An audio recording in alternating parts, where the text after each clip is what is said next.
yang lain. Halo semuanya, bertemu lagi dengan saya Poji. Hari ini saya akan wawancara dengan satu anggota DPRD Kabupaten Kutai kawasan peternakan. Silakan. Dan hari ini saya berada di Jonggon Jaya. Kita melihat perkembangannya, pemantauannya, dan bagaimana prosesnya. Nanti akan saya tampilkan di video ini. Tapi poinnya adalah saya bertemu dengan salah satu anggota DPRD Kutai Kartanegara, dan saya akan wawancara siapa beliau dan bagaimana pemikiran beliau. Jangan kemana-mana, silahkan tonton terus video ini. Bincang-bincang kecil saya sampaikan Pak Ketua BPD.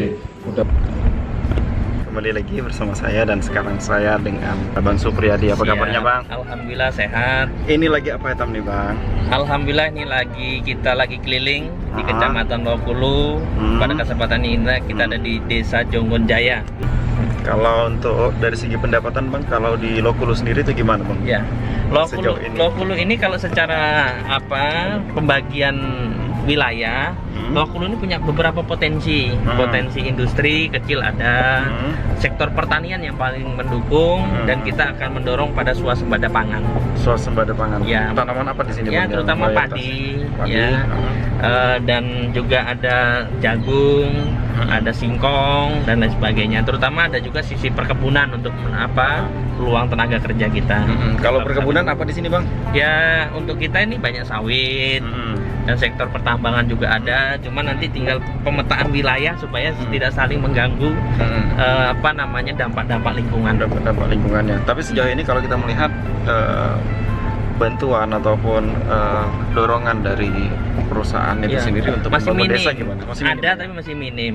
Kenapa saya katakan minim? Karena perlu sinergitas. Perusahaan yang juga menjadi investasi negara, investasi daerah juga harus bersinergi dengan pemerintah desa, supaya nanti CSR-nya itu benar-benar tepat sasaran.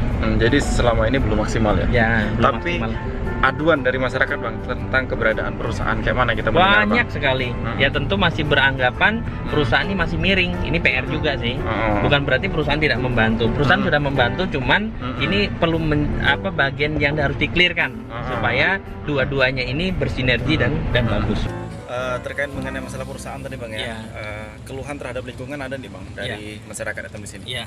Contohnya kita berkunjung ke desa Jonggon ini, ternyata kita tadi di Musrem itu ada lahan sertifikat yang dicaplok oleh perusahaan Niaga Emas. Ini juga salah satu contoh bahwa ketidaksinergitasan antara masyarakat, pemerintah desa dengan pihak perusahaan tidak terkoordinasi dengan baik. Ini kan hal sepele, tetapi di dalam posisi masyarakat ini juga menjadi satu problem. Itu masalah lahan Bang ya. Kalau masalah limbah sejauh ini contoh kita kesulitan air bersih.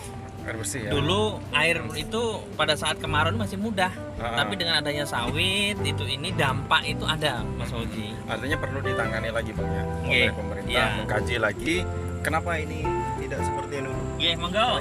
Hello. Ya, kita sambil menyapa masyarakat Mas Oji, karena kita di perjalanan dari kendaraan. Ya, ini saya kira hal yang luar biasa, saya diwawancara di dalam kendaraan. Iya. Bang, melihat kayak ini kan kamera tapi kan goyang-goyang akibat jalan yang ada. Iya, betul. Apakah ada proyeksi kita Bang ke depan? Jalan ini rencananya sudah masuk. Hanya pada posisi anggaran defisit atau anggaran pemerintah tidak ada, maka kita tersumbat. Tadi kita ketemu masyarakat, kapan Pak dibangun? Contoh kita bisa spot-spot saja. Kita bantu 1 miliar, kita bantu aspirasi, tetapi dapatnya cuma 100 meter, 200 meter. Nah, ini jadi problem. Sedangkan panjangnya ini kan hampir 2 kilo. Iya. Itu jadi alasan yang membuat jalan ini sulit untuk dilakukan ya. Jadi PR nih, semoga nanti kita bisa mendorong di. Tapi kalau menggunakan pihak lain Bang, tanpa menggunakan dana pemerintah bisa kan? Sulit. Karena kenapa? Masyarakat di sini sektor pertumbuhan dan pertanian. Dari sisi CSR-nya juga minim. Jadi agak sulit kalau untuk tidak tergantung dari selain pemerintah. Maksudnya ke perusahaan Bang? Perusahaan itu biasanya hanya bantu CSR-nya dalam bentuk kecil, event. Tapi yang jalan, paling jalan yang dianggap jalan tani atau irigasi, paling itu saja yang bisa dibantu. Tapi sejauh ini bagaimana kinerja kita sebagai anggota dewan dan putra daerah di sini Bang? Saya merasa masih banyak tantangan sebagai putra daerah. Masih banyak PR sebagai putra daerah. Kenapa? Banyaknya prioritas infrastruktur yang masih jadi tantangan. Nah, untuk Jonggon ini kalau dikasih 100 miliar masih habis. Masih habis ya. 200 miliar masih habis. Artinya apa? Banyak tantangan masih yang harus dilakukan pemerintah. Kita iklan lagi, mampir lagi. Oke, siap. Oke. Kiri. Sini.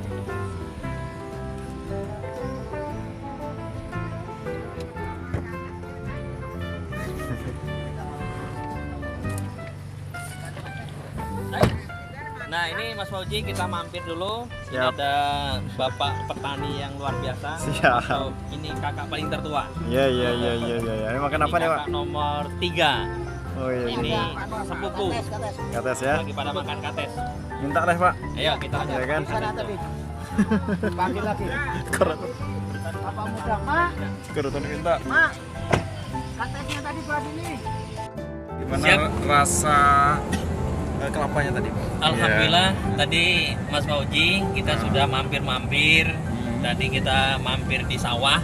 Ya. Kebetulan keluarga menyediakan kelapa, habis itu menyediakan pepaya. Nikmatnya luar biasa, itu hasil bumi Iya, hasil yang langsung ditanam dan dinikmati ya. langsung dinikmati dari pohon. Dari pohonnya ya. Iya. Tadi saya melihat tanaman-tanaman di belakangnya itu. Apakah sudah mulai bertanam? Atau Ya, gimana? karena ini masih petani kita di sini petani tanda hujan. Nah, Artinya bertaninya itu kalau sudah ada musim penghujan. Nanti setelah musim penghujan ini mulai tanam. Ini kan setelah panen. Nah, nanti nunggu musim penghujan baru masyarakat baru mulai nanam lagi. Oh gitu, sesuai dengan Jadi, musimnya, Bang. ya musim kita 1 tahun 2 kali. Oh, pengaruh musim ya. Ya. Masih tergantung pada musim, Bang. Ya? Musim karena kita belum irigasi. Belum ada irigasi. Tapi ke depan bisakah itu dilakukan, Bang? Bisa, cuman kita harus menyiapkan kantong-kantong air. Nah, posisinya kita belum punya waduk atau bendungan yang sumber airnya jelas. Maka ini menjadi satu PR. Kita harus memiliki waduk-waduk yang memang mencukupi. Sehingga kalau mau swasembada kan Iya. artinya kita investasi Betul, jor-joran betul, aja dulu betul, kan. Betul. Tapi ke depannya Ini yang memang belum bisa diwujudkan. itu bisa. Jadi petani kita beda dengan daerah-daerah Jawa misalkan, daerah Sumatera. Kemarin saya berkunjung ke Metro misalkan. Nah, Metro di Sumatera dia sudah hampir 7 kilo itu sudah kondisi irigasi. Jadi nyaman, Bang, Iya ya. kayak di Jawa. Jadi sekali panen langsung Iya, bisa 1 tanam tahun lagi. itu tidak pernah putus. Selesai panen lagi, selesai panen lagi. Ya mudah-mudahan lah ke depan seperti Ya. itu, Bang, ya. Dan ini Mas Fauji, alhamdulillah jalan ini mau dibangun. Kemarin sudah di cross check, ini juga menjadi aspirasi prioritas kita. Ini Jalan Indramayu namanya. Jalan Indramayu ya. Akan dibangun. Ini Akan kira-kira berapa panjangnya, Bang? Ini kalau panjangnya lumayan hampir 2 kilo nih. Iya. Tapi memang bertahap. Iya, ini sangat gerodek sekali, Bang. Jadi Iya, goyang-goyang. supan aja orang ya. Iya. Udah kampung etam dibangun lagi kan. Iya, betul, Sebut betul. orang nih bekerja mau ber-DPR. Jujur, Bang. Sama dengan naik kuda nyari auto Oh, nih. ya. Itulah nikmatnya. Oke, Bang, ya, itu dulu Oke, ya. terima kasih. Wawancara kita hari ini.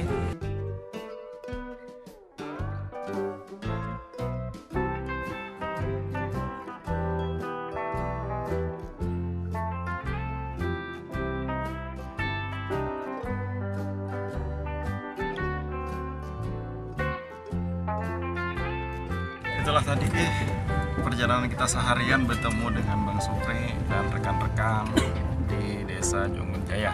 Terima kasih Anda telah nonton. See you again.